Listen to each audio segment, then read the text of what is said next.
मोइन, खतीर अरीब लल अलग, सीने में कटार लगे या किसी का हाथ, मोइन हमेशा रहेगा अपने अजीज के साथ।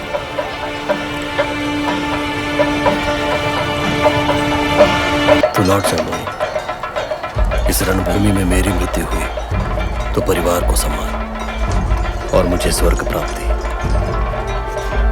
यदि तुझे कुछ हुआ तो तेरी अम्मी और बेगम को आंसू।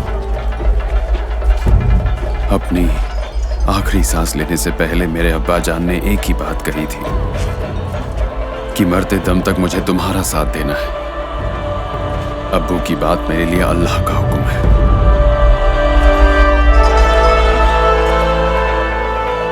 इस बार शहीद होने नहीं, दुश्मन का सर कलम करके तुम्हें अपने कंधों पर बिठाकर घर लौटूंगा। चलो।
इस साम्राज्य में राज करने वाले आदरणीय सामुद्री महाराज के मामांगम महोत्सव का मुख्य संचालक के रूप में पदवी लेने में यदि कोई विरोध करना चाहता है तो सामने आ सकता है।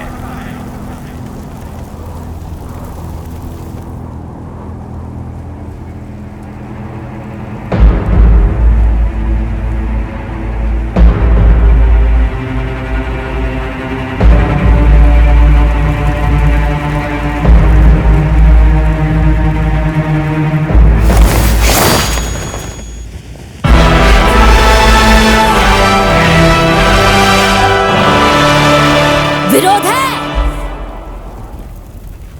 वल्लुआ राज्य से आने वाले योद्धाओं को हमारे राज्य के सम्मान के लिए तुम्हारा शीश चाहिए। सामुद्री का सर काटे बिना ये योद्धा लौटेगा नहीं। तैयार हो जाओ।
बचा लिया। छोटे जजमान का शरीर यहाँ नहीं है। इन लाशों के बीच यहाँ तू क्या कर रहा है?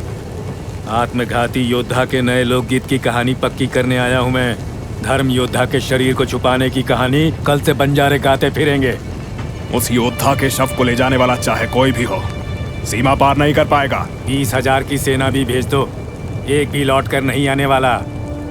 तलवार और ढाल के बिना मामांगम के मंच पर चढ़ के सामुद्री की नाक के नीचे से उस मासूम बच्चे का शरीर यहाँ से कोई ले गया है तो वो कोई और नहीं, हमारे बड़े जजमान हैं, चंद्रोत बड़े पणिकर।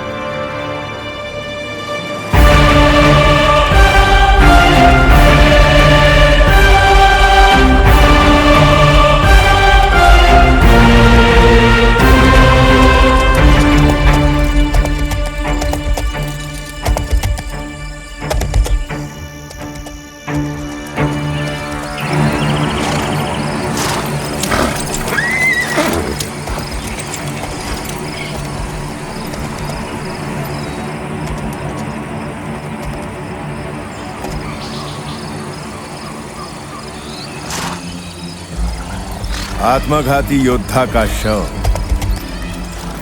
उसे लेकर आने वाला चाहे मनुष्य हो या कोई पशु, इस सीमा को पार नहीं किया है कभी। जंगल पार करने वाले उस राजद्रोही को इसी मिट्टी में दफना दो।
सामुद्री के लिए आहुति देने वाले तेरे परिवार के सदस्यों का रक्त जितना भी पिला दूं, मेरी तलवार की प्यास नहीं बुझ रही बड़े पणिकर। हाँ, पहले बाजार से घर लौटने वाला तेरा बेटा, कल मैदान पर तेरा भांजा, मंच के पास इतना सा बालक, और अब देख मेरी तलवार को न्योता देने वाली गर्दन के साथ मेरी आंखों के सामने तू। बड़ैनाथ देवी माँ के लिए मंदिर के लोहार ने जो तलवार बनाई, उसी तलवार से अंत करना है तेरा और तेरे परिवार का। करूंगा मैं।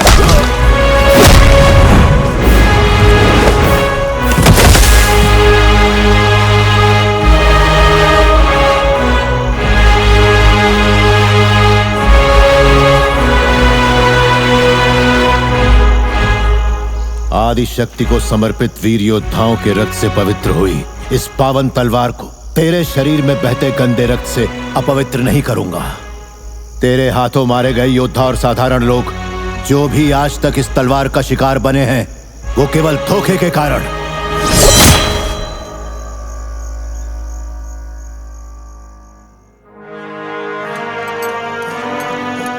मुझे छोड़ दो, छोड़ दो, छोड़ दो।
ये वो मासूम बच्चा है जिसे कुल की मर्यादा का मान रखने के लिए तुम सबने वहां भेजा था। जिसने इसकी जान ली वो सामुद्री या उसकी सेना नहीं है, बल्कि पिछले 350 साल से अपने मन में बदले की भावना लिए जीने वाले तुम सब हो। अब रोने से क्या लाभ? इस राज्य के स्त्रियों की स्थिति पुरुषों से अधिक दयनीय है। ये मेरे इतने बरसों का अनुभव है। तेरी मांग का सिंदूर बचाने के लिए जीवन में कभी हथियार न उठाने की सौगंध को मैंने तोड़ दिया था। ये शाप है इस राज्य पर, हमारे परिवार पर। इन सब से दूर रहने वाले मेरे बच्चे को भी कोई बचा नहीं पाया। खिलने से पहले ही मुरझा गया ये बच्चा देवपुत्र के नाम से जाना जाएगा। सारे दांव पेच जानकर भी अभिमन्यु की भांति अंत को प्राप्त करने वाला यह बच्चा अंतिम आत्मघाती योद्धा होगा। सगे भाइयों को महाचक्रवर्तियों के समक्ष मरने के लिए छोड़ देने वाले तुम लोगों की आंख खुलवाने का उत्तरदायित्व तो मुझे मिला है। सब कुछ जानने वाली देवी मां हमारी भूलों को क्षमा करे। इस धरती पर जन्म लेने वाले किसी को हानि न पहुंचे, उसके लिए मैं अपनी मृत्यु तक सदैव तत्पर रहूंगा।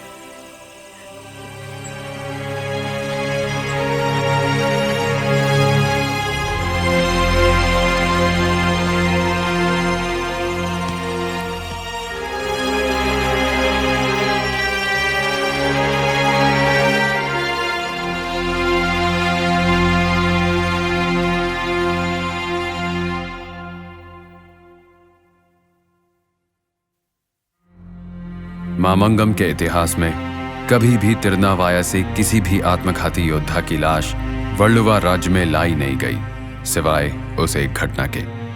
उस अनोखे वारदात का सबूत है केरल के मलप्पुरम जिले के मक्करपरंब में पांग नामक गांव की मिट्टी में सो रहे मासूम चंदुन्नी का स्मारक। उसे वहां लेकर आने वाले योद्धा या योगी का नाम इतिहास में रेखांकित नहीं किया गया है, लेकिन ऐसा एक व्यक्ति बंजारों के गीत की चंद पंक्तियों में जीवित रहा है। नए नए हथियार लेकर आज जब आत्मघाती योद्धा निकलते हैं, तब हम बिना खून के दाग लगे एक नए सुप्रभात के लिए उस अमन के फरिश्ते को याद करते हैं।